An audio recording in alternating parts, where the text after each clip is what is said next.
ہم اپنے پچھلے ویڈیو میں قصیدے کی حیت اور موضوع پر بات کر رہے تھے، اسی میں ہم آگے کہتے ہیں قصیدے میں ایک سے زیادہ مطلع کے استعمال کو تجدیل مطلع بھی کہتے ہیں۔ تجدیل مطلع عموماً تشبیب کے بعد ہوتا ہے۔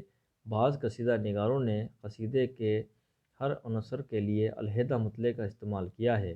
قدیم عربی قصیدوں میں بھی کئی مطلع لکھنے کا رواج تھا۔ بعض قصائد میں ساقی نامہ بھی پیش کیا جاتا ہے۔ شاعر الگ سے مطلع لکھ کر اس کے ذیل میں رند و سرمستی اور شراب و ساقی کی باتیں بہت مزے لے کر بیان کرتا ہے۔ فارسی اور اردو مثنویوں میں ساقی نامہ پیش کرنے کا دستور رہا ہے۔ ممکن ہے یہ اثر قصیدے میں مثنوی ہی سے آیا ہو۔ جدید دور کے اردو قصیدہ گویوں کے یہاں ایک سے زیادہ مطلع کے استعمال کا ایک دوسرا طریقہ بھی ملتا ہے۔ بہت سے قصیدہ گو ایسے ہیں جنہوں نے تشبیب میں ہر قسم کے مضامین پیش کیے ہیں۔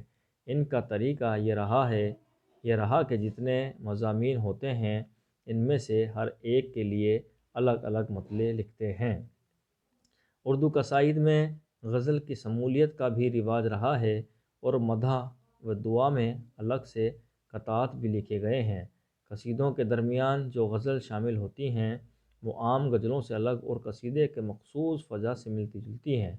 فن قصیدہ کی بعض تشبیہات اسی راہ سے غزل میں داخل ہوئیں جو بجا طور پر غزل کی مقبولیت اور شہرت کا سبب بنی۔ مثنوی اور قصیدہ دونوں ہی بیانیہ اصناف شاعری ہیں، لیکن دونوں کے بیانیہ میں خاصا فرق ہے۔ مثنوی میں انداز بیان عام طور پر بہت سیدھا اور سادہ اور سہل ہوتا ہے، جبکہ قصیدے کے لیے زبان و بیان کا بہت اعلیٰ و عرفہ اور معیاری ہونا ضروری ہے۔ دونوں ہی اصناف بنیادی طور پر جاگیردارانہ عہد کی پیداوار ہیں۔ ایک میں قصہ ہوتا ہے تو دوسرے میں مدح و ذم ضروری ہوتی ہے۔ دونوں کا مقصد الگ الگ ہے۔ ایک سے داستانی اور رومانی ذہن کی تسکین ہوتی ہے تو دوسرے سے خوشامدی یا درباری ذہن کی یا پھر مذہبی عقیدت کی اجلاء ہوتی ہے۔ قصیدے میں اشعار کی تعداد کے متعلق علماء کے درمیان اختلاف ہیں، لیکن زیادہ تر علماء اور ناقدین کا خیال ہے کہ قصیدے میں کم از کم 21 اشعار ہونے چاہئیں۔ بعض نے کم از کم 16 اشعار کی قید لگائی ہے، لیکن زیادہ سے زیادہ اشعار کی کوئی قید نہیں ہے۔ عام طور پر 200 اشعار تک قصیدے ملتے ہیں، لیکن نصرتی کا ایک قصیدہ 220 اشعار کا ہے۔ سودا کے ایک شاگرد اصلاح الدین کا قصیدہ 800 سے زیادہ اشعار پر مشتمل ہے، جبکہ شاطر مدراسی کے قصیدہ اعجاز عشق میں 1396 اشعار موجود ہیں۔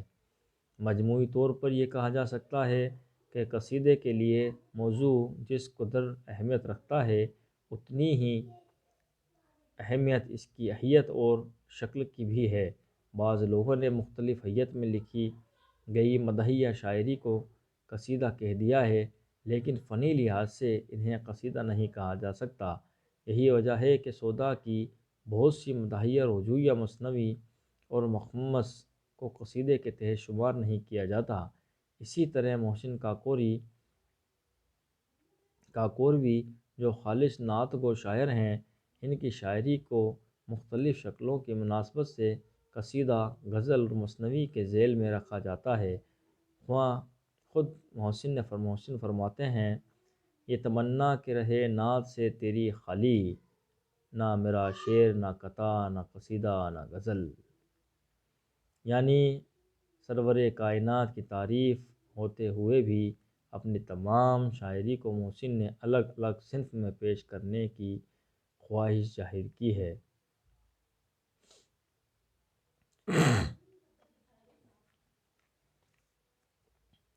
قصیدے کے فن میں اس کے موضوع کے سب سے زیادہ اہمیت ہوتی ہے۔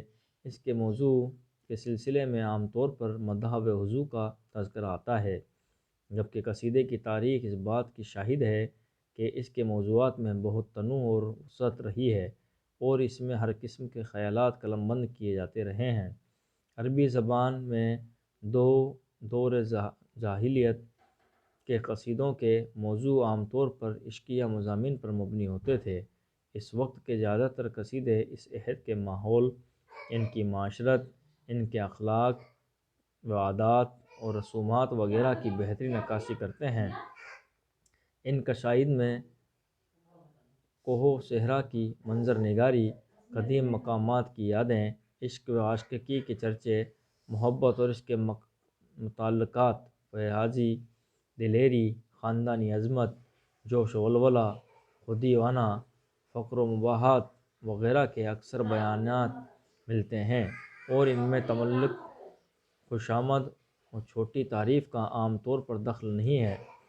طلوع اسلام کے بعد اکثر مسلمان شاعروں نے قرآن کریم کے اعجاز و افکار اور تعلیمات سے متاثر ہو کر شعر و شاعری ترک کر دی۔ اس دور میں خدا اور اس کے رسول صلی اللہ علیہ وسلم کی حمد و ثنا کے علاوہ کافروں کے ہجوم کا جواب اور صحابہ رضی اللہ تعالیٰ عنہ کی مدح میں قصیدے کا موضوع بن گیا۔ حسان ابن ثابت کے قصائد اور کعب ابن رہبر کا قصیدہ بنات شاد وغیرہ ان کی مثالیں ہیں۔ عہد بنو امیہ اور عباسیہ دور میں قصیدے کے موضوعات میں بہت تبدیلی آئی اور درباری مداحی کا رواج عام ہو گیا، پھر بھی قصیدے میں اصلیت اور فطری حسن باقی رہا۔ ایران کو عربوں نے فتح کیا تو عربی شاعری بھی دھیرے دھیرے وہاں عام ہونے لگی۔ تقریباً 200 برسوں تک تو وہاں عربی زبان کا غلبہ رہا، لیکن اس کے بعد فارسی زبان کی زیادہ ترقی ہونے لگی۔ صنف قصیدے کا مزاج فارسی زبان میں پہنچ کر بالکل ہی بدل گیا۔ درباری مداحی قصیدے کا سب سے اہم موضوع بن گیا۔ شعراء درباروں سے وابستہ ہو گئے اور انہیں ملک الشعراء کے خطاب ملنے لگے۔ نتیجہ یہ ہوا کہ جھوٹی تعریفیں، تصنع، تکلف، ظاہرداری، دورازکار تشبیہات و استعارات کا استعمال اور غلو سے معمور مبالغہ آرائی فارسی قصائد کا حصہ بن گئیں۔ قصیدہ نگاروں کا اس دور میں یہ بھی رویہ رہا کہ جب تک مدح کے صلے میں انعام و اکرام ملتے رہے، اس وقت تک تو اس کا حق ادا کیا، اور جوں ہی کسی سے کوئی بات بگڑ گئی یا انعام ملنا بند ہو گیا تو ہجوم ہو گئی، ہجوم گوئی پر کمر باندھ لی، جس کی مدح سرائی میں زمین آسمان کے کلابے ملا دیے تھے۔ جب اس شخص کو ہجوم لکھنے پر آمادہ ہوئے تو ایسی بخیاں ادھیڑی کہ بیچارہ کسی کو منہ دکھانے کے قابل نہیں رہا۔